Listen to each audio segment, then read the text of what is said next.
I am an avid collector of words. Books bring me great joy. They make the sky wider, colors brighter, emotions sharper.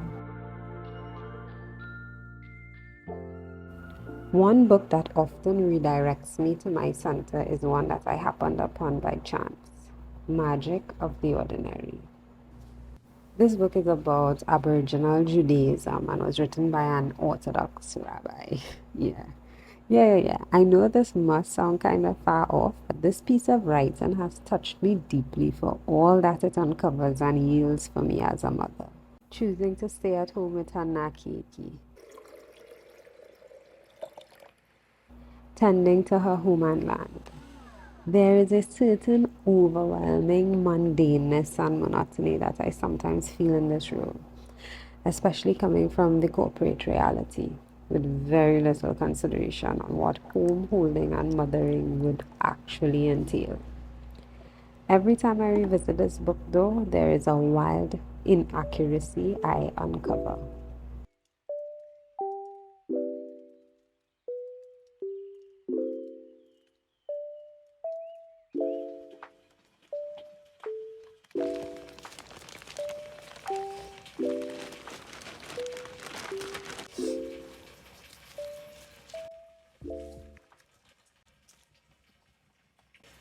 So I'm going to empty all of these bags, these mushroom bags, to try and get more mushrooms out of them. So they already gave us like 2 harvests, and now I'm going to leave them outside, and they're going to give us more.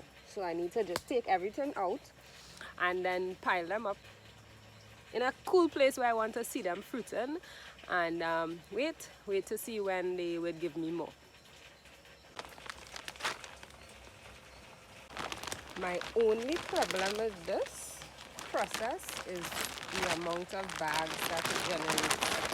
Well, if you could hear me. I don't like how many bags we have to use to do this, but we're trying to figure out a way that we could do it in a more healthy for the planet way. Currently, we keep all the bags, like we don't really want to throw them away, like add them to the landfill. So we kind of just keep all of the bags and pile them up at home until we could figure out something we can do with them. If I can think about a way to reuse them, I will, because come on. So look at my babies.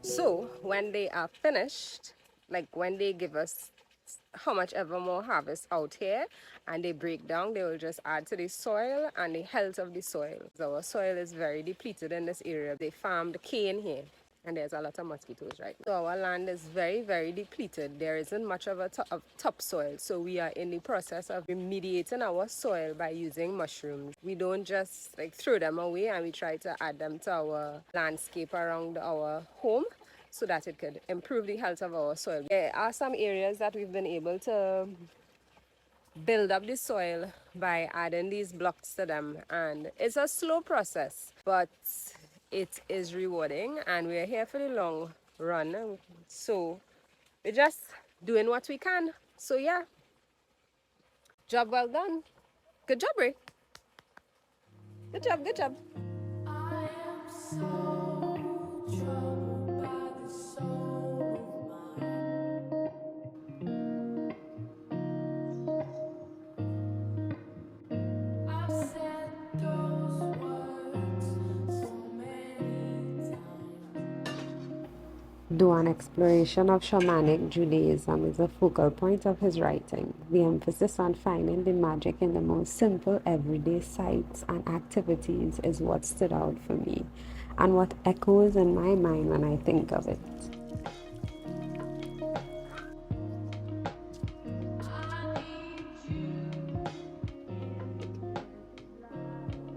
The strength yet delicacy of the flower petal, the deep rich blueness of the sky mimicking the ocean, the lush greenness of the world around me, the strength of tiny creatures shouldering burdens larger than themselves, sculpting, molding from the most obscure sources, All of these things feels like magic to me.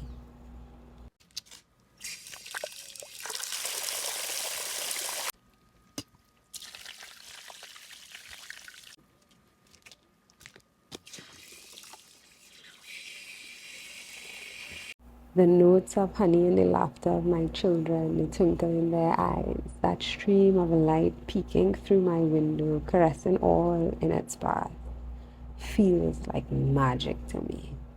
Yet, these moments of magic presenting themselves to us throughout our days, throughout our lifetime, often goes unobserved, since we live life so quickly. Always rushing, always with something important to do, somewhere to be. Our false sense of self importance blinds us to the magic that spins threads of gold all around us, always spinning, always present, always golden.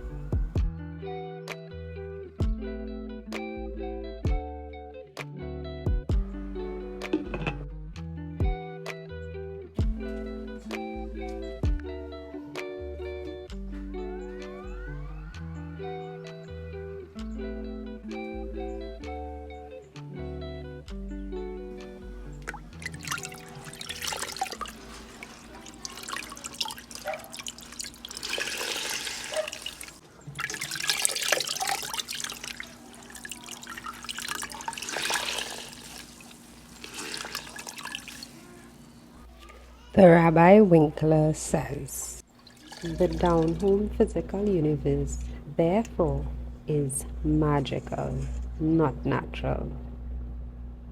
Natural is an excuse to not explore any further. After all, it's natural.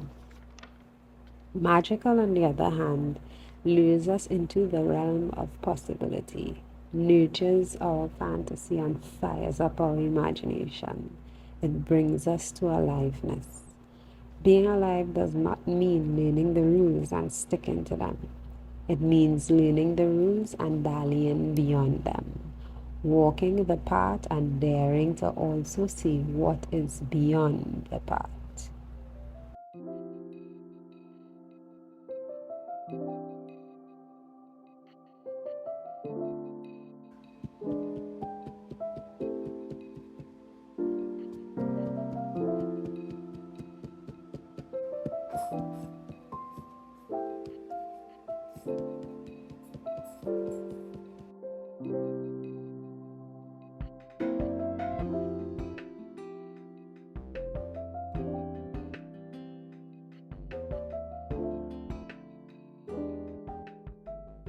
As I leave you, I encourage you to make time for wonderment. Make time for observing the little things, the overlooked things with tongue resplendent, waiting to whisper dime-sized moments of wonder into your day.